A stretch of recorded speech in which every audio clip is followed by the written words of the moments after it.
Pai, e muitas vezes não compreendemos, Senhor, mas seguimos confiando. Por isso, nesse momento, Pai, nós queremos interceder por todas aquelas famílias, Senhor, pessoas com histórias de vida, Senhor, particular, Senhor, que na última semana em especial, Senhor, perderam praticamente tudo, se não tudo, Senhor, que tinham dentro das suas casas, Pai, roupas, pertences, Senhor, móveis.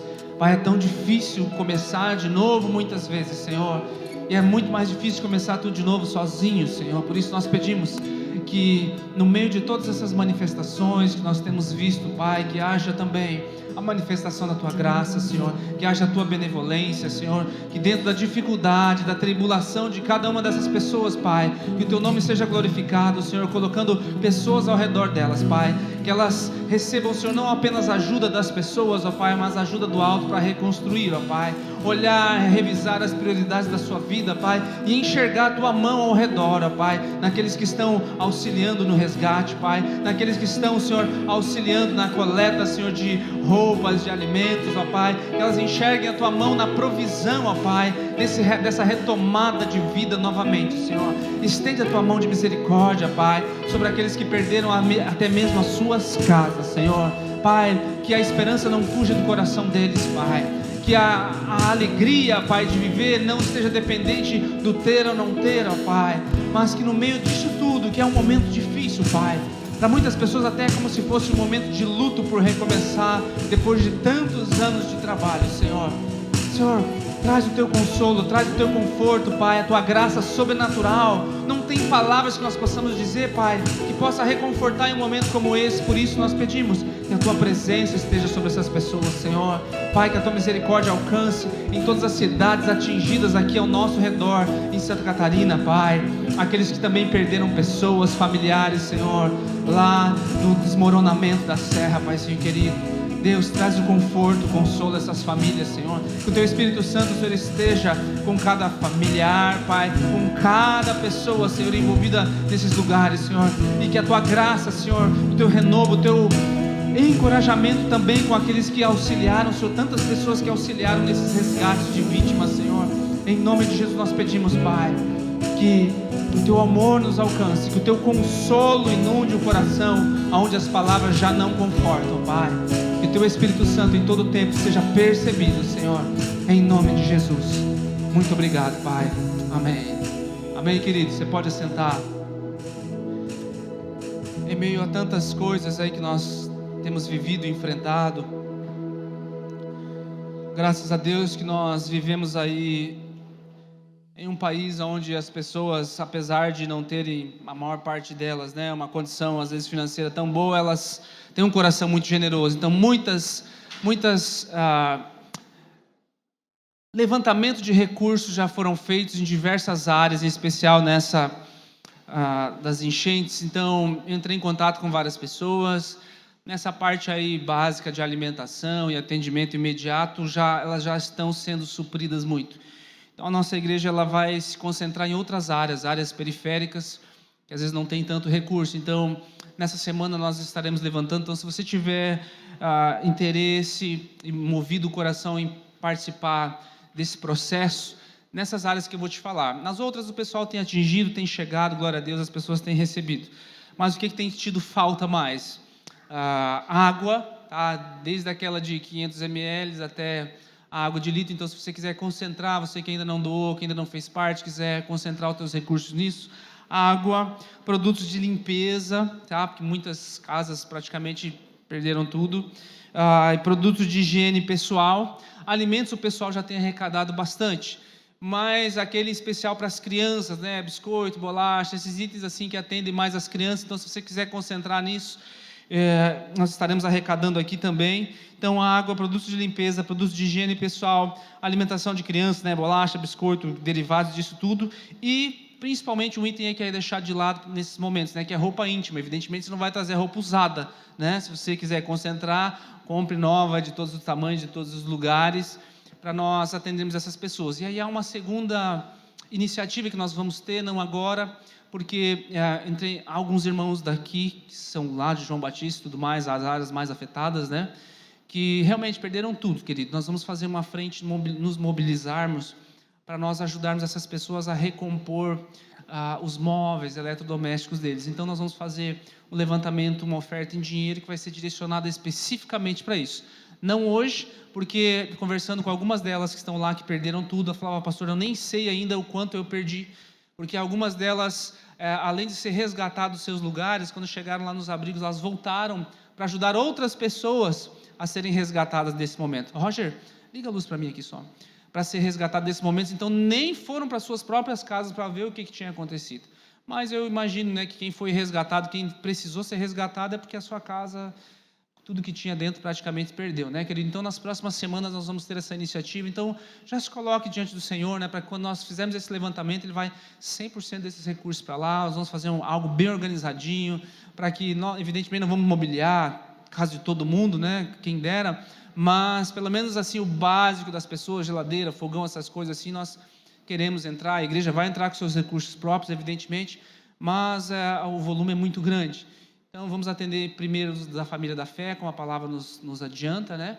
Mas queremos atender outras pessoas que necessitam disso tudo também. Então, se você quiser trazer nessa semana doações que referem-se a água, produtos de limpeza, produtos de higiene pessoal e roupa íntima, você pode trazer aqui na secretaria da igreja. A partir da semana que vem, eu creio que já o levantamento já vai ter sido feito. Nós vamos concentrar os recursos, então, para auxiliar essas pessoas a retomar as suas próprias vidas nesse momento tão difícil. Amém, meu amado? Ok? Na semana que vem eu também vou lançar lá o projeto da Mongólia, que nós temos ali. Deixa eu só dar um aviso rapidinho aqui antes de nós iniciarmos. Você que tem um Corsa prata com a placa de inicial DAM, vai lá no estacionamento, desliga a luz, para os irmãos não precisar empurrar teu carro depois quando voltar, tá? Então, Corsa prata com as iniciais DAM. Abre a tua Bíblia aí, querido, por favor, no primeiro livro, está bem facinho. Minha palavra hoje vai ser mais curtinha.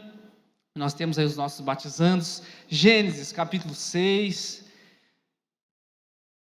Vamos falar de água, já que temos enfrentado essas situações aí. Gênesis, capítulo 6, versos 5 em diante. Só repõe o tempo para mim ali, Fagner, por favor. Isso. Capítulo 6, verso 5. História de Noé, não vou contar a história, vou puxar só um trecho que tem a ver com o batismo. Diz assim, ó, a nova versão transformadora, não sei se vai estar aí, mas acho uma parecida aí. O Senhor viu que a maldade das pessoas havia se multiplicado na terra e que todo o desígnio do coração delas era continuamente mau. Então o Senhor ficou triste. Se você está com uma versão mais antiga, vai dizer assim: o Senhor se arrependeu, mas o contexto mais próximo da palavra é esse, né? Porque a palavra diz que o Senhor não se arrepende. O Senhor ficou triste por haver feito o ser humano na terra, e isso lhe pesou no coração. O Senhor disse: farei desaparecer da face da terra o ser humano que eu criei. Destruirei não apenas as pessoas, mas também os animais, os seres que rastejam e as aves dos céus, porque eu estou triste por havê-los feito. Porém Noé encontrou o favor do Senhor. Gênesis capítulo 1 informa que nós fomos feitos à imagem e semelhança de Deus. Gênesis no capítulo 1 fala que nós somos feitos de maneira perfeita. Gênesis no capítulo 1 e 2 vai falar que depois de Deus ter criado o céu e a terra, o propósito principal é que o homem tivesse comunhão com Deus. O fato é que o homem, de certa maneira, via Deus, que a palavra diz na viração do dia, que Deus falava com o homem, e naquela viração do dia especial que ele veio falar com o homem foi no dia em que o homem de fato pecou e se afastou de Deus, e a partir de então a vergonha entrou no mundo, o homem se deu conta que estava nu, num sentido agora eu estou exposto, e ele tentou cobrir a sua nudez com a sua própria ideia, e nós vemos que isso não funciona. Pegar folhas de figueira ou folhas de qualquer outra coisa para cobrir a sua nudez não funcionou. É uma tentativa agora desesperada do homem de sempre cobrir a sua vergonha com uma desculpa. Todos nós temos uma desculpa para cobrir os nossos próprios erros. Ninguém de primeira mão, pela primeira vez, tira a vida de uma outra pessoa pensando simplesmente: vou matar. Há um processo contínuo há ainda um resquício da imagem de Deus em nós chamamos às vezes de consciência moral, uma área da filosofia que não tenho tempo para explicar para vocês hoje, mas há um resquício de bondade dentro do ser humano, há uns princípios morais dentro dele que, sem a necessidade de ele conhecer a palavra, já está dentro dele, que você não pode matar. as pessoas. Já está dentro dele que você tirar uma coisa que não é tua, não é certo. Já está dentro dele princípios assim de você passar por cima das pessoas. Essas coisas já estão dentro de nós. Mas o que acontece é que, à medida que o tempo vai ocorrendo, nós vamos aplacando aquilo que nós chamamos de consciência, ou nós vamos abafando com outras coisas. Essa é a tentativa de pegar folhas para cobrir a nossa nudez. E aí nós vamos arrumando desculpas. Não, eu acho que eu posso pegar isso aqui, porque afinal de contas, ele tem mais do que eu. E aí eu vou arrumando desculpas para eu tomar aquilo que não é meu. Não, eu acho que ele não merece, então eu acho que eu posso pegar para mim. Não, eu acho uma das coisas que acontece mais nos nossos dias, eu mereço ser feliz, então eu vou arrumar desculpas para todas as outras coisas, para eu fazer aquilo que eu quero, para eu me divorciar, eu vou arrumar desculpas para eu roubar, eu vou arrumar desculpas inclusive, no caso da política, para eu pegar um pouco de dinheiro para mim também, para eu desviar alguma verba, ou seja, são folhas tentando cobrir a nossa própria nudez, e aí nós arrumamos uma desculpa porque a nossa consciência ela está tranquila. Não, agora eu posso fazer, porque eu mereço ser feliz. Não, agora eu posso fazer, porque afinal de contas eu estou compensando a injustiça do governo. Não, agora eu posso fazer, porque eu estou compensando a injustiça que está ao redor do mundo para que eu não me sinta ruim. Enfim, são tentativas vãs, sempre vãs. E a palavra diz que esse pensamento, essa é a raiz do pensamento. Esse pensamento, quando o mundo foi criado, nas primeiras centenas de anos ali que aconteceram, levaram a humanidade inteira a se tornar má ao ponto de Deus olhar para ela, como nós lemos em Gênesis, e falar assim: a humanidade está corrompida. E dependendo da tradução que você lê ali, você vai encontrar assim: eu me arrependi de ser feito homem. Por que eu peguei a nova versão transformadora? Porque eu já expliquei isso para vocês em outras palavras. Na tradução para o português, nossa língua é muito limitada em relação, por exemplo, ao hebraico, em relação ao grego. Existem várias palavras para explicar o que uma palavra só em português explica. Esse é um desses momentos. Você vai achar em vários lugares que Deus não é homem, nem filho do homem, para que se arrependa. E aí você lê em Gênesis aqui, fala que Deus se arrependeu de ser feito homem. Na tradução para o português, essa não foi a melhor palavra, não a melhor palavra, porque quem somos nós, né, querido, para às vezes discutir com esses estudiosos e eruditos aí de línguas especiais. Mas ela não expressa, essa é a palavra que eu quero dizer, essa palavra arrependeu-se no português, ela não expressa a realidade, a profundidade do que está escrito aqui. Quando nós lemos assim, arrependeu-se, nós pensamos na nossa visão limitada de mundo, eu fiz algo e não devia ter feito, ou seja, eu errei profundamente, eu sou falho. Esse é o sentido da palavra que nós temos, mas não é o sentido dessa palavra que nós lemos aqui. Quando fala que Deus arrependeu de ser feito homem, é o fato de, o que a nova versão transformadora traduz, como triste. Poxa vida, olha a que ponto chegamos. Olha a que ponto chegamos. É assim que você interpreta a Bíblia. Você não pega um texto específico, um versículo específico, e cria uma doutrina falando assim: a Bíblia é contraditória, porque eu li aqui em Gênesis que Deus se arrepende, depois lá na frente fala que ele não se arrepende. Não é assim. Nós precisamos entender um contexto. As maiores heresias são criadas diante de textos lidos sem contexto. Você joga eles fora. Então você vai ver que em toda a Bíblia, qual é a máxima? Que Deus não se arrepende como o ser humano se arrepende. Quando o nosso arrependimento ele está condicionado a um erro, a uma falha. O arrependimento de Deus, não. Esse arrependimento aqui não é questão de falha. Deus é onisciente, Ele sabe de antemão todas as coisas. E Ele sabia que o homem ia errar. E Ele deu algo precioso para esse homem, que é o poder da escolha. A árvore do bem e do mal que estava lá no jardim não era uma tentação no sentido pleno da palavra, aonde Deus coloca para o homem assim: não, você vai errar, eu vou colocar algo para te tentar. Não, era um poder da escolha.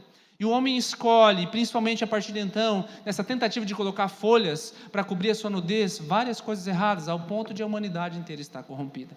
E agora Deus fala assim que os dias do homem, que antes eram centenas e centenas de anos, que eles eram extremamente saudáveis e tinha toda uma configuração ali diferente de vida, vai ser limitado a 120 anos, e Deus vai fazer um reset no mundo. Não tenho tempo para explicar para você todo o conceito do dilúvio, todas as evidências históricas que tem, evidências em civilizações muito antigas, enfim, é uma palavra bem legal que eu vou deixar para um outro dia, como o mundo era antes do dilúvio e como é agora. Mas o fato é que o homem agora, ele vai viver apenas 120 anos, e Deus vai fazer um reset no mundo, e Deus dá uma ordem específica. Ele acha um homem justo, antes de vir julgamento, ele acha um homem justo chamado Noé, e ele dá instruções muito difíceis para Noé: construir um barco em um tempo que não havia chuva, construir uma arca muito grande, ele e a sua família, muitos anos antes de os seus filhos nascerem, muitos anos antes de o próprio dilúvio acontecer. Então Noé passa ali, há muitas dúvidas nos estudiosos, quanto tempo demorou Noé para construir a arca? Com 480 anos ele recebe a mensagem, mas o dilúvio veio com 600, não significa que ele demorou 120 anos para construir. Alguns dizem ali que pode variar entre 20, 40, às vezes até 100 anos, para construir as arcas naquelas dimensões de 135 metros de comprimento, mais ou menos 25 de largura, 13 de altura, enfim, esse não é o caso. O fato é que era uma missão difícil. Era uma missão difícil, era uma missão que requeria principalmente fé. E nós sabemos que quando veio o dilúvio, para fazer esse reset no mundo, as águas do dilúvio, elas querem dizer algo. Deus fala que das profundezas da terra jorraram águas, as fontes do abismo se abriram, água de cima, água de baixo, é uma reconfiguração mundial do sistema, do mundo, enfim, tantas coisas aconteceram, mas o fato é que essa passagem é remetida lá no Novo Testamento. Eu não vou me ater muito aqui aos detalhes, mas ela é remetida lá no Novo Testamento, porque, de fato, queridos, se nós formos olhar hoje, nós não somos muito diferentes da geração de Noé. As coisas que acontecem hoje, que entristeceram muito a Deus a ponto de ele fazer um reset no mundo, aconteciam lá no tempo de Noé. Hoje nós vamos olhar assim, não sei se estamos piores do que eles, mas eu diria com absoluta certeza, de fato, nós estamos piores do que eles. Por quê? Porque eles não tinham a graça. Eles não ouviram a respeito de Jesus. Eles não ouviram a respeito da grande misericórdia de Deus. Eles não tinham a plenitude do Espírito Santo, tanto quanto nós temos hoje. E ainda assim, o ser humano continua tentando apagar os seus erros com as suas próprias folhas. A palavra diz lá em Gênesis também que Deus deu roupas para Adão e Eva depois de terem pecado. Deus precisou matar um animal para cobri-los com a sua pele, ou seja, alguém inocente precisou pagar para que os meus erros fossem cobertos. Você entende isso? Que desde o princípio das coisas, Deus estabeleceu símbolos. O símbolo não é maior que o conceito. O fato de um animal inocente ter morrido para que o erro de Adão e Eva fosse coberto, para que a nudez de Adão e Eva fosse coberto, era um símbolo. E esse símbolo foi sendo repetido e Deus implantou esse símbolo na cultura, a ponto de, mais tarde, quando ele escolheu Abraão para fazer uma família, que essa família se tornou uma nação, e agora com essa nação Deus quer estabelecer uma aliança e dar símbolos para eles do que viria. O que símbolo Deus escolhe?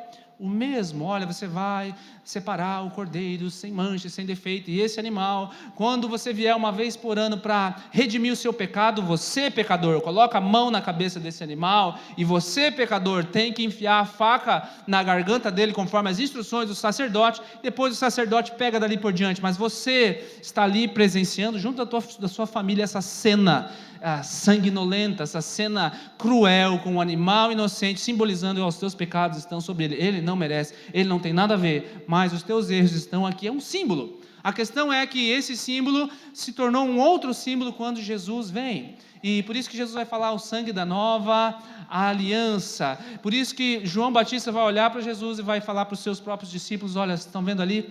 Está o cordeiro que tira o pecado do mundo. São símbolos. Você entende que o símbolo não é maior que a essência. O cordeiro, o símbolo do cordeiro não é maior que o próprio cordeiro, que é Jesus. Então, nós temos hoje aqui dois símbolos. Está aqui diante de nós a ceia do Senhor, que nós, como escolha, costumamos, diante do nosso costume, da nossa tradição, escolhemos fazê-la e celebrá-la uma vez por mês. Os primeiros cristãos celebravam todas as semanas, não da maneira muito correta, nós vamos ver aqui alguns deles, né? E outro símbolo está aqui diante de nós, representado pelas águas. Lembra de onde eu tirei esse texto? Lá de Gênesis, fala que as águas vieram sobre a terra para purificar a terra. Mas o fato é que as águas que vieram lá naquela primeira terra, querido, elas não purificaram as pessoas continuaram morrendo. E por que elas morreram? Pelos seus próprios pecados. Não havia muita redenção sobre elas.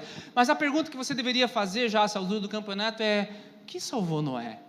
O que de fato salvou Noé? Talvez nós pensaríamos todos, né? A arca salvou Noé.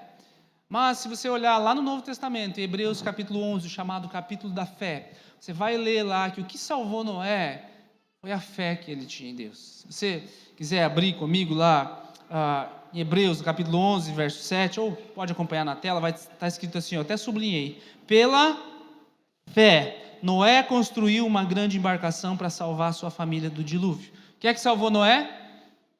Foi a fé E aí sim, ele vai construir a arca, mas você precisa ter fé para poder entrar na arca. Ele obedeceu a Deus, que o advertiu a respeito. Eu sublinhei isso também, né? Acho que eu pus lá, Fagner, lá nas palavras lá. Que ele o advertiu a respeito de coisas que nunca haviam acontecido. Foi inédito isso, nunca havia acontecido.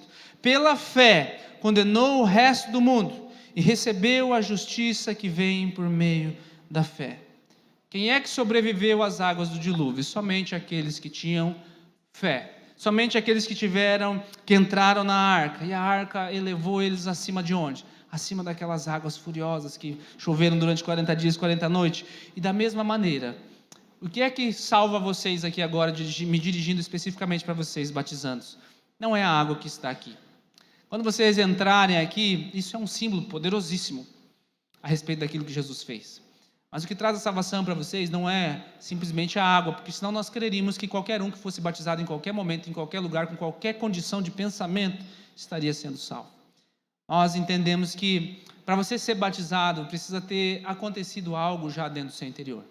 Lá em Gênesis, na época de Noé, aquelas águas que vieram para purificar e para matar todas aquelas pessoas, são essas mesmas aqui. Essas águas aqui simbolizam para vocês e para todos nós que já fomos batizados, as mesmas águas do dilúvio.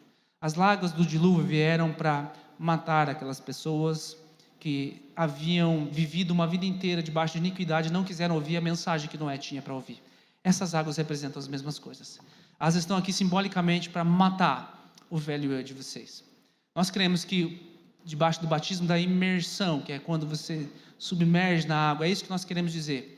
Quando você enterra uma pessoa, você não enterra ela com a cabeça para fora, nem com os braços para fora, você enterra ela por completo. Nós cremos no batismo da imersão por causa muito desse simbolismo. Que uma vez que vocês estiverem imersos na água, significa que, aquelas águas que vieram para matar as pessoas, continuam vindo para matar o velho eu. É o grande símbolo de algo que aconteceu no meu interior.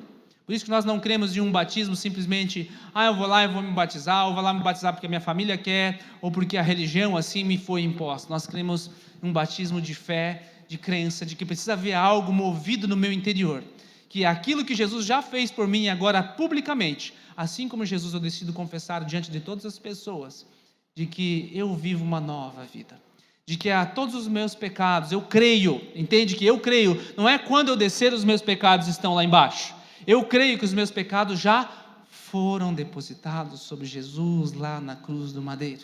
E essas águas que, assim como lá em Gênesis, mataram todas as pessoas, agora elas matam o velho eu. Eu decido viver de uma forma diferente. De onde você tirou isso, pastor? Lá no Novo Testamento, 1 Pedro, no capítulo 3, diz assim, nova versão transformadora, está lá também, Fagner. Pois Cristo também sofreu por nossos pecados. Lembra do que eu falei sobre o Cordeiro? Cristo sofreu pelos meus pecados, de uma vez por todas, ou seja, não precisa matá-lo novamente, embora nunca tenha pecado. Veja que Jesus não pecou, Jesus é o Cordeiro que não tinha pecado, que não merecia, que foi degolado por mim, tá? Então, embora ele não tenha pecado, ele morreu por quem? Pecadores. Por que ele morreu? Para conduzi-los de volta para Deus. Significa que se eu não creio que eu só posso me achegar a Deus através do sacrifício de Jesus, não adianta nada eu ser batizado, não adianta nada eu tomar a ceia aqui, ou a comunhão na igreja, ou qualquer outro lugar, porque se não há fé no meu coração, tudo isso se torna um ato, um símbolo ainda, mas um símbolo que não remete àquilo que a palavra colocou.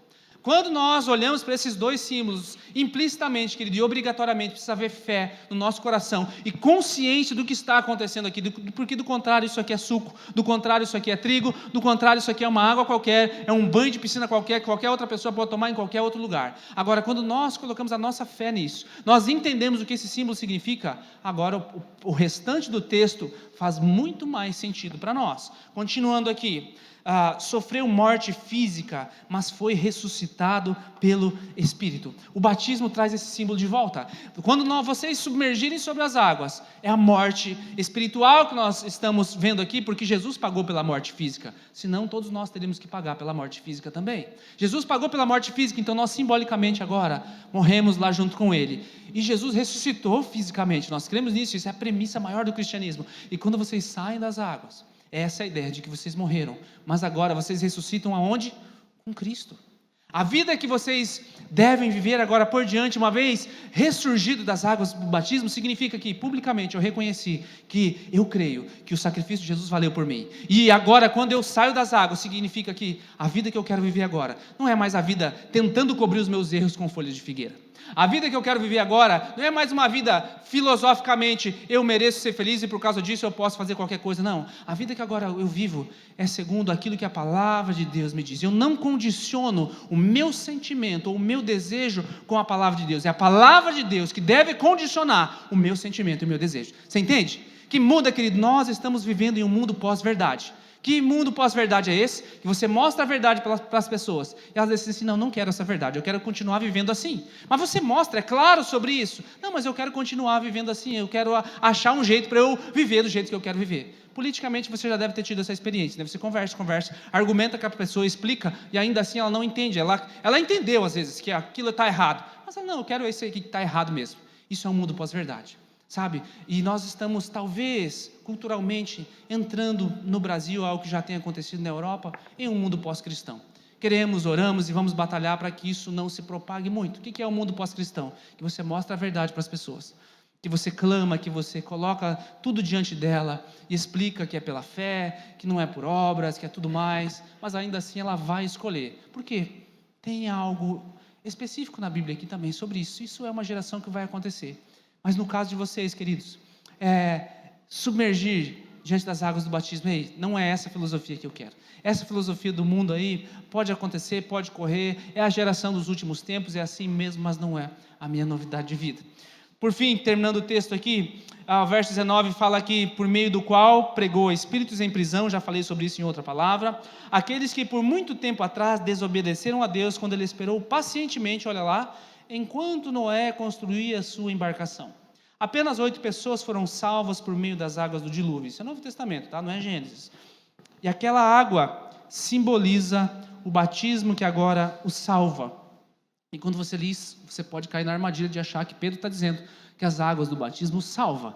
Mas ele continua explicando. Não pela remoção da sujeira do corpo, ou seja, não é o banho de piscina, mas porque no batismo vocês declaram ter boa consciência diante de Deus. Ela é eficaz por meio da onde? Da ressurreição de Jesus Cristo. Isso significa que se você não crê na ressurreição de Jesus Cristo, isso aqui é um ato religioso. Agora, se você crê na ressurreição de Jesus Cristo, tem 3 coisas que acontecem com você: passado, presente, futuro. Passado, os meus pecados foram perdoados. Não há por que você ficar se condenando mais uma vez que você se arrependeu por coisas que você já fez. Isso é o inimigo que faz, ele traz acusação sobre você. Os seus pecados foram perdoados, isso significa ser redimidos. E agora, há um olhar para o presente e para o futuro. Para o futuro nós temos medo da morte, né? Mas agora a morte não tem mais poder sobre nós. Ainda que todos nós aqui passemos pela morte física, o poder da morte, que é o medo do que vai acontecer daqui por diante, não há mais sobre nós. Porque nós olhamos para o futuro, e o futuro diz que nós somos justificados. O que significa justificados? Que os erros que eu cometer, do meu batismo em diante, querido, você tem certeza de que basta você se arrepender, basta você vir à cruz, e se Jesus vier hoje e eu pequei, o que vai acontecer? Você não vai ficar. Entende que esse é o sentido de justificação. Ele não te dá margem para você viver em pecado daqui por diante, mas ele te dá margem para que, se você errar, e essa é a ideia de 1 João, filhinhos, não pequeis, mas se vocês pecarem, tendes um advogado diante do Senhor, Jesus Cristo, o justo. Só Ele foi justo, só Ele não pecou. E agora, nós precisamos viver uma vida sem pecado, mas nós não conseguimos, por isso nós chamamos isso de santificação. É um processo contínuo de que a vida que vocês viviam hoje não vai ser a mesma vida que vocês vão viver daqui a 5 anos. A ideia é que vocês deixem velhos hábitos para trás. A ideia é que a palavra, o falar de vocês, seja segundo a palavra de Deus. Diz que na minha boca agora deve proceder palavras que encorajam as pessoas, palavras que exortam as pessoas, mas com amor. Na minha boca ela deve produzir fruto, ela deve produzir algo diferente do que produz na boca de outras pessoas. E a vida que agora eu vivo, é o que Paulo diz, eu vivo ela pela fé no Filho de Deus. Portanto, queridos, vocês têm certeza de que o ato que vocês vão praticar agora, ele é simplesmente uma expressão externa de algo que aconteceu aqui dentro. O batismo, ele não apenas revela que você tem fé, mas ele revela o tipo de fé que você tem. Entende? A fé que Jesus Cristo morreu por você, e publicamente você confessa de que eu morri mesmo, eu não quero mais viver aquela vida, e quando eu sair das águas, significa que agora eu vivo uma nova vida diante de Jesus. Amém? Quero convidar então aos batizandos que se coloquem de pé, por favor. E você comigo, igreja do Senhor, que está aí. Você está aí? Glória a Deus. Estenda as tuas mãos agora sobre essas pessoas. Nós vamos batizar 13 pessoas pela manhã, mais 10 pessoas hoje à noite. Pai querido, nós queremos apresentar diante da tua presença cada uma dessas pessoas, Pai, que tem uma história de vida única e exclusiva, Senhor. E nós sabemos que não importa de hoje em diante qual foi a história que elas viveram, Senhor, quantos erros elas cometeram, Senhor. Nós cremos que elas já entregaram a sua vida ao Senhor, Pai, se lançaram lá diante da cruz, Paizinho querido, que os pecados foram lançados diante da tua presença, Senhor, e hoje é a expressão pública daquilo que já aconteceu no interior deles, Senhor, de que a vida deles pertence ao Senhor, que de hoje em diante, Pai, mais do que outros dias, o teu Espírito Santo, Senhor, ele tem liberdade para agir, para interferir, Pai, para colocar novas prioridades sobre a vida deles, Senhor, para colocar novos sonhos sobre o coração deles, Senhor, e publicamente eles morrem hoje, Senhor, espiritualmente, para nascerem, Senhor, segundo a tua vontade, Pai, para nascerem agora como novas criaturas, Pai, revestidas do teu Espírito Santo, lavadas no sangue do Cordeiro, ó Pai, e inseridas oficialmente na família da fé, Pai. De hoje em diante eles não caminham mais sozinhos, Pai.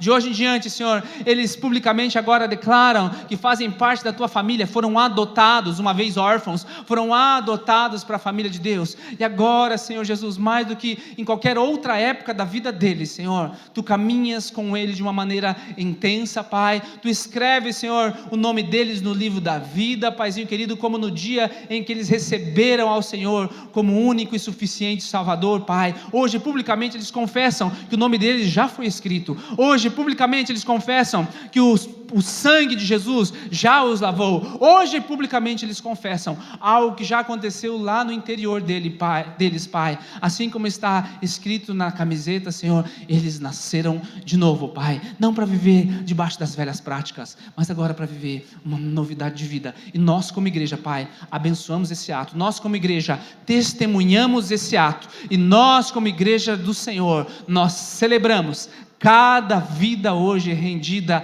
aos pés do altar, e que descerão as